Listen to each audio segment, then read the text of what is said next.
Hello everyone, this is Suzanne Knabe-Nicole from Police Science Doctor with your weekly dose of police science snippets. These snippets are basically tiny extracts of hopefully useful research information that has been established through scientific work in the fields of criminology, investigative psychology, police research, forensic psychology, all that kind of stuff, police science, in order to bring this to you, the frontline practitioner, because that's the mission of Police Science Doctor. So every week I go online and I talk about these 3 snippets that I've pulled out from the many articles that are being published all the time.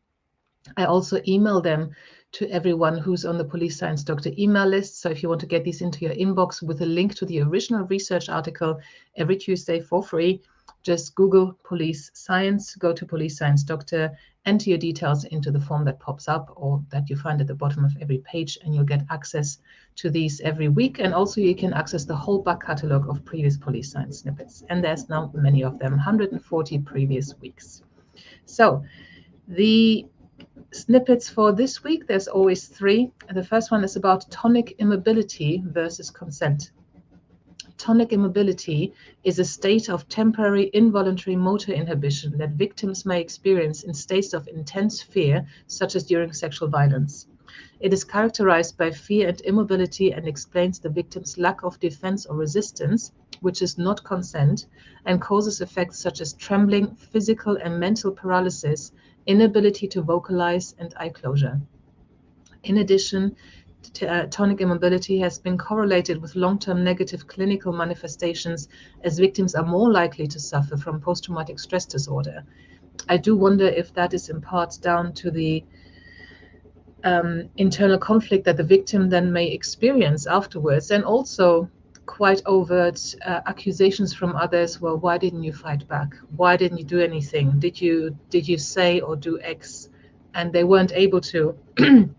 And I wouldn't be surprised if that was one of the contributing factors to why victims who are immobilized during these attacks are more likely to experience PTSD afterwards than maybe those who are able to fight back. The next snippet is about GPS monitoring of offenders. Monitoring offenders electronically post-release decreases the risk of offending without negatively impacting offenders' well-being. Okay, short and sweet. It decreases offending and it doesn't have a negative impact on their mental health to have these ankle bracelets, these electronic tags. And the last snippet for this week is about victim demeanour.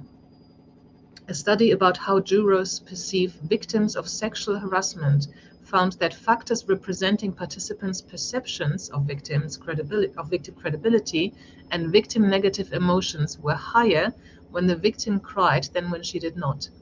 So the victim is more likely to be believed if she appears tearful.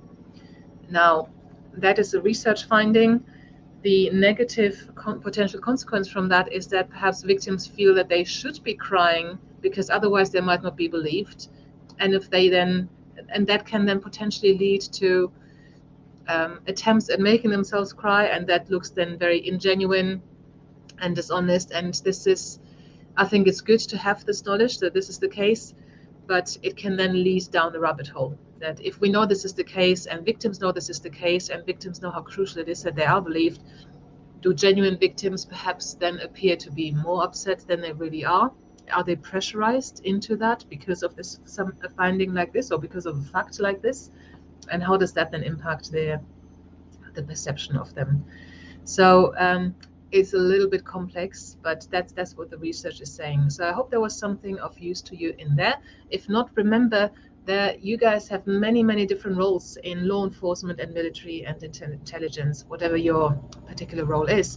I can't always cater to all of them every week, but hopefully if you are able to go through the back library of all these snippets, there'll be something for you. And if not, there might be something next week. Until then, I wish you all the best, and bye-bye. Thank you for watching. I hope you found this content useful.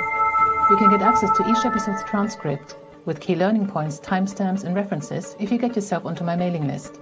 Just go to the main website on policesciencedoctor.com, and on the bottom of each page you will find a sign-up form for notifications of new content.